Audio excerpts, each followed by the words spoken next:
ഓം ശ്രീ ഗണേശ ശാരദാ ഗുരുഭ്യോ നമഃ. ശ്രീ പത്മനാഭശതകം ദ്വിതീയ ദശകം. പിബന്തി യേ ത്വച്ചരിതാമൃതൗഹം സ്മരന്തി രൂപം തവ വിശ്വരമ്യം ഹരന്തി കാലം ച സഹത്വദീയൈഃ മന്യേത്ര താൻ മാധവധന്യധന്യാൻ. സദാ പ്രസക്താം വിഷയേഷു ശാന്താം മതിം മരീയാം ജഗദേകബന്ധോ തവൈവ കാരുണ്യവശാദിദാനീം സന്മാർഗകം പ്രേരയ വാസുദേവ. ദൃശോ ഭവന്മൂർത്തിവിലോകലോലേ ശ്രുതീ ച തേ ചാരുകഥാ പ്രസക്തേ ഹരോ ച തേ പൂജനബദ്ധതൃഷ്ണോ വിധേഹി നിത്യം മമ പങ്കജാക്ഷ. നൃണാം ഭവത്പാദനിഷേവണം ദോ മഹൗഷധം സംസ്മൃതരോഗഹാരി. തദേവ മേ പങ്കജനാഭ ഭൂയാത് ത്വന്മായയാ മോഹിതമാനസസ്യ.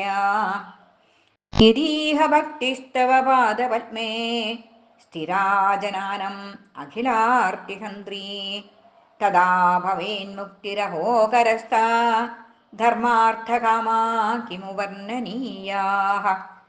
വേദോദിതാഭിർവ്രതസക്രിയാഭിഃ നശ്യത്യഘൗഘോ ന ഹി വാസനാദോ.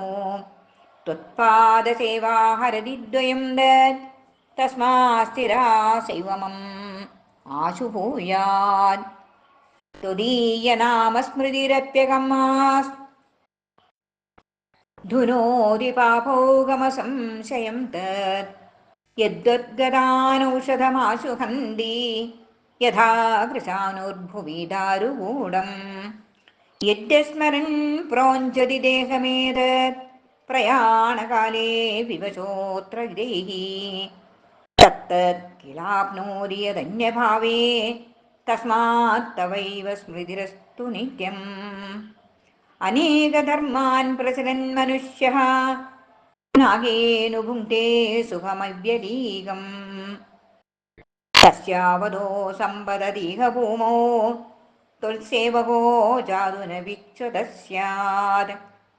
തസ്മാത് സമസ്താർത്തിഹരം ജനാനാം സ്വപാദഭാജം ശ്രുതിസാരമൃഗ്യം. തവാദ്യരൂപം പരിപൂർണസത്വം രമോ മനാഹാരി വിഭാതു ചിത്തേ. ദ്വിതീയ ദശകം. സർവം ശ്രീകൃഷ്ണാർപ്പണമസ്തു.